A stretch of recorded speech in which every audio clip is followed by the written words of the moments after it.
રાજકોટમાં પીએમ મોદીએ આપ્યો 400 પારનો નારો, 4800 કરોડથી વધુના વિકાસ કાર્યોની ભેટ આપી. દ્વારકાથી સીધા જ પ્રધાનમંત્રી નરેન્દ્ર મોદી રાજકોટ પહોંચ્યા. રાજકોટ પહોંચી સૌથી પહેલા નરેન્દ્ર મોદી એમ્સ ખાતે પહોંચ્યા. નવનિર્મિત એમ્સનું લોકાર્પણ કરી પીએમ મોદી એમ્સને નિહાળી. વડાપ્રધાને એમ્સની 250 બેડની આઈપીડીનું લોકાર્પણ કર્યું. ત્યારબાદ તેઓ રાજકોટના જૂના એરપોર્ટથી રેસકોર્સ મેદાન પર સભાસ્થળ સુધીના રૂટ પર રોડ શો કર્યો. પીએમ નરેન્દ્ર મોદી સભાસ્થળે પહોંચ્યા. 800 મીટરના રોડ શોમાં જુદી જુદી 22 સંસ્થાઓ સ્ટેજ પર કલાકૃતિ પ્રસ્તુત કરી. પીએમ મોદીને આવકારવા માટે રોડની બંને બાજુ મોટી સંખ્યામાં લોકો ઉમટી પડ્યા. પરંપરાગત વેશભૂષામાં લોકોએ પીએમ મોદીને આવકાર્યા. રોડ પર અયોધ્યાના દર્શન થયા. બાળકો શ્રીરામ, લક્ષ્મણ અને સીતાના વેશભૂષામાં પહોંચ્યા તો દાઉદી વોરા સમાજે પણ મોદીનું સ્વાગત કર્યું. લોકોએ ફૂલોનો વરસાદ વરસાવ્યો. પીએમ મોદીએ ખુલ્લી જીપમાં સવારી કરી લોકોનું અભિવાદન ઝીલ્યું. બાદમાં પીએમ મોદી રેસકોર્સ ગ્રાઉન્ડ સ્થળે પહોંચ્યા હતા. અહીં મુખ્યમંત્રી, પ્રદેશ અધ્યક્ષ CR પાટીલ, કેન્દ્રીય મંત્રી, પૂર્વ મુખ્યમંત્રી વિજય રૂપાણી સહિતના આગેવાનોએ પીએમ મોદીનું સ્વાગત કર્યું. વડાપ્રધાને રાજકોટ સહિત સમગ્ર ગુજરાતને 48,000 કરોડના વિકાસ કામોની ભેટ આપી. લોકોને સંબોધતા પીએમ મોદીએ લગાવ્યો અબ કી બાર 400 પારનો નારો. કહ્યું, આખો દેશ પ્રેમ આપે છે, તેનો યશ રાજકોટને જાય છે. તો કોંગ્રેસ પર પ્રહાર કર્યા. પીએમ મોદીએ કોંગ્રેસ પર પ્રહાર કરતા કહ્યું કે કોંગ્રેસે રાજનીતિ કરી, ભાજપ સરકારે ગેરંટી પૂરી કરી. પીએમ મોદીએ એમ્સના બહાને વિપક્ષ પર વાર કર્યા. તો પીએમ મોદીએ રાજકોટ સાથેના જૂના સંબંધોને પણ યાદ કર્યા. તો આવી રીતે પીએમ મોદીએ લોકસભાની ચૂંટણી પહેલા સૌરાષ્ટ્રને સાધવાનો પ્રયાસ કર્યો. અન્ય સમાચાર ઉપર નજર કરી. નવસારીમાં થયો ગમખ્વાર અકસ્માત. કાર જમ્પ મારી આઈસર સાથે ટકરાઈ.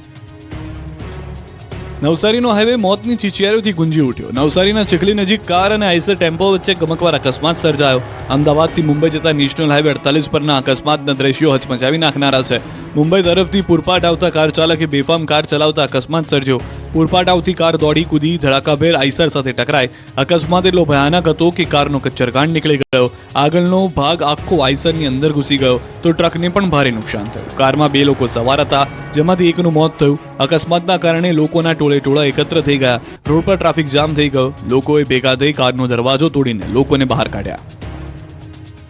દિયોદરમાં 4 થી વધુ આંખલાઓ વચ્ચે જામ્યું યુદ્ધ. અડધો કલાક સુધી શહેરમાં થયેલું. આંખલાના યુદ્ધના દ્રશ્યો છે બનાસકાંઠાના દિયોદરના. દિયોદર શહેરમાં આંખલાઓ એવો આતંક મચાવ્યો છે કે લોકો થરથર ધ્રુજી રહ્યા છે. દિયોદરની મુખ્ય બજારને આંખલાઓ યુદ્ધ જડીને બાનમાં લીધી હતી. ખૂટિયાઓ એવા ઝઘડ્યા કે આખો વિસ્તાર ધૂળધાણી થઈ ગયો. મુખ્ય બજાર નજીક રેલવે સ્ટેશન નજીક 2 આંખલાઓ જાણે એકબીજાના દુશ્મન હોય તે રીતે ઝઘડી પડ્યા. આંખલો એકબીજા પર ભારે પડતા હોય તેવું દિયોદરમાં આંખલા યુદ્ધ જામેલું જોવા મળ્યું. ધૂળની ડમરીઓ ઉડી. જાહેર રોડ પર આંખલાઓ બાખડતા રાહદારીઓના જીવ પણ તાળવે ચોંટી ગયા. રોડ પર દોડધામ મચી ગઈ. લોકો જીવ બચાવવા ભાગ્યા હતા. વારંવાર જાહેર માર્ગો પર રખડતા ઢોર આતંક મચાવતા હોવાથી લોકો પણ રોષે ભરાયા છે. વડોદરામાં વધુ એક જર્જરિત ઇમારત ધરાશાયી. 3 માળની બિલ્ડિંગ જમીનદોસ્ત. વડોદરા શહેરમાં ખૂબ જ જૂની ઇમારત ધરાશાયી થઈ. માંડવી વિસ્તારમાં આવેલી જર્જરિત 3 માળની ઇમારત અચાનક ધરાશાયી થઈ ગઈ હતી. જો કે આસપાસમાં કોઈ ન હોવાને કારણે મોટી જાનહાની ટળી હતી. બિલ્ડિંગ જમીનદોસ્ત થતા નીચે રહેલી એક કાર પર ઇમારતનો કેટલોક ભાગ પડતા કચ્ચરઘાણ વળી ગયો હતો. 3 માળની જર્જરિત ઇમારતનો ભાગ અચાનક ધરાશાયી થતા આ વિસ્તાર ધ્રુજી ગયો હતો. માંડવી બેંક રોડ અપના બજાર ખાતે મંદિરની બાજુમાં આ જર્જરિત ઇમારત ધરાશાયી થતા લોકોની ઊંઘ ઉડી ગઈ હતી.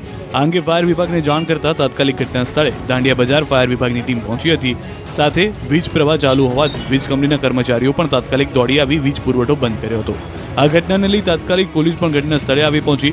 આ બનાવમાં એકમાત્ર બાજુમાં પાર્ક કરેલ કારને વ્યાપક નુકસાન થયું. આ જર્જરિત ઇમારતની બાજુમાં મંદિર નિર્માણનું કાર્ય ચાલી રહ્યું હતું અને રાતનો સમય હોવાને કારણે મોટી જાનહાની ટળી હતી. સાસરે આવેલા જમાઈની કાર પર કાટમાળ પડતા કાર દબાઈ ગઈ હતી. કારને વ્યાપક નુકસાન થયું. વડોદરામાં 1000 થી વધુ શહેરમાં જર્જરિત ઇમારતો ઊભી છે, ત્યારે તેની સામે કાર્યવાહી ક્યારે કરવામાં આવે છે તે સૌથી મોટો સવાલ છે. નવસારીમાં ફરી શ્વાનનો આતંક. એક જ દિવસમાં 6 ને બચકા ભરતા લોકોમાં ફફડાટ. 5 વર્ષના બાળકથી લઈને 73 વર્ષના દાદાને લીધા બાદમાં. રાજ્યમાં છેલ્લા કેટલાક સમયથી શ્વાનના આતંકની ઘટનાઓ સામે આવી રહી છે. ઠેર ઠેર શ્વાન લોકોને બચકા ભરીને ઘાયલ કરી રહ્યા છે. ત્યારે નવસારીમાં ફરી શ્વાનનો આતંક સામે આવ્યો. એક જ દિવસમાં 6 ને બચકા ભરતા લોકોમાં ફફડાટ ફેલાયો. નવસારી જિલ્લાના ખેરગામમાં એક જ દિવસમાં શ્વાને આતંક મચાવ્યો. ખેરગામમાં એક જ દિવસમાં ડોગ બાઇટના 6 થી વધુ કેસ બનતા લોકો ભયભીત થઈ ગયા છે.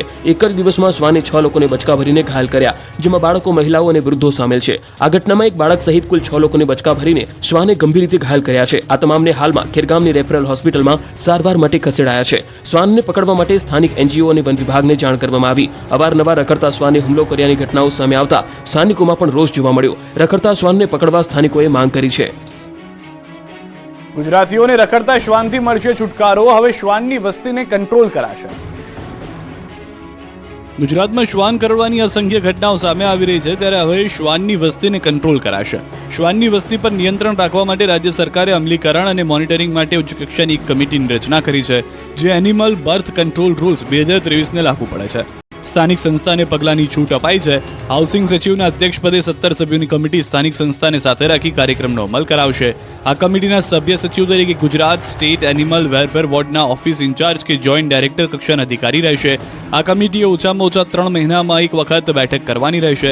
એનિમલ વેલફેર બોર્ડના પ્રતિનિધિત્વ એનિમલ બર્થ કંટ્રોલ પ્રોગ્રામ, નસબંધી અને રસીકરણની અમલીકરણ એજન્સી રહી શકશે નહીં. આ કમિટી સ્થાનિક સત્તાધારી સ્તરે પશુ જન્મ નિયંત્રણ મોનિટરિંગ કમિટીની સ્થાપના કરશે. ડિસ્ટ્રિક્ટ પ્રમાણે પ્લાન બનાવશે. એટલું જ નહીં, આ કમિટી સમગ્ર રાજ્યમાં શહેરી અને ગ્રામીણ વિસ્તારમાં કૂતરાની વસ્તી વ્યવસ્થાપનનું કામ કરશે.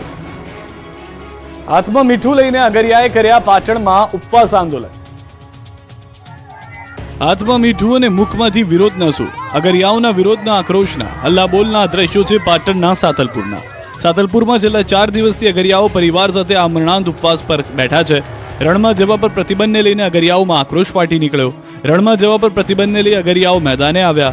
સર્વે એન્ડ સેટલમેન્ટની યાદીમાં નામ ન આવતા અગરિયાઓની રોજીરોટી છીનવાઈ ગઈ, જેને લઈને અગરિયાઓ સાતલપુરમાં વિરોધ પ્રદર્શન કરી રહ્યા છે. તંત્ર દ્વારા સત્વરે ન્યાય આપે અને રણમાં 10 એકર વિસ્તારમાં મીઠું પકાવવાની મંજૂરી આપવામાં આવે તેવી માંગ કરી રહ્યા છે. માંગ નહીં સ્વીકારાય તો ચૂંટણી બહિષ્કાર કરશે અગરિયાઓ.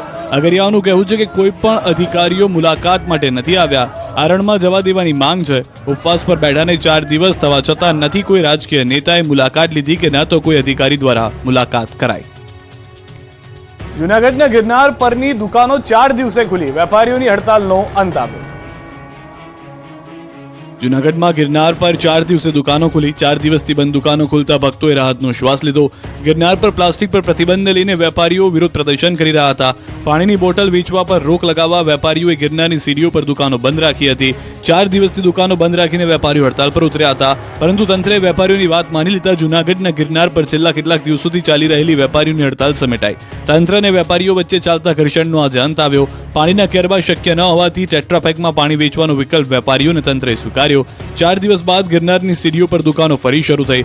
હજુ આગામી દિવસોમાં સીડી પર અને પર્વત પર સફાઈ કર્મીઓ ફાળવવા વેપારીઓ દ્વારા કરવામાં આવશે રજૂઆત. શિયાળો વિદાય લઈ રહ્યો છે, ત્યારે ઉનાળાની બદલે ચોમાસું શરૂ થશે. ખેડૂતો ફરી માવઠા માટે તૈયાર થઈ જજો.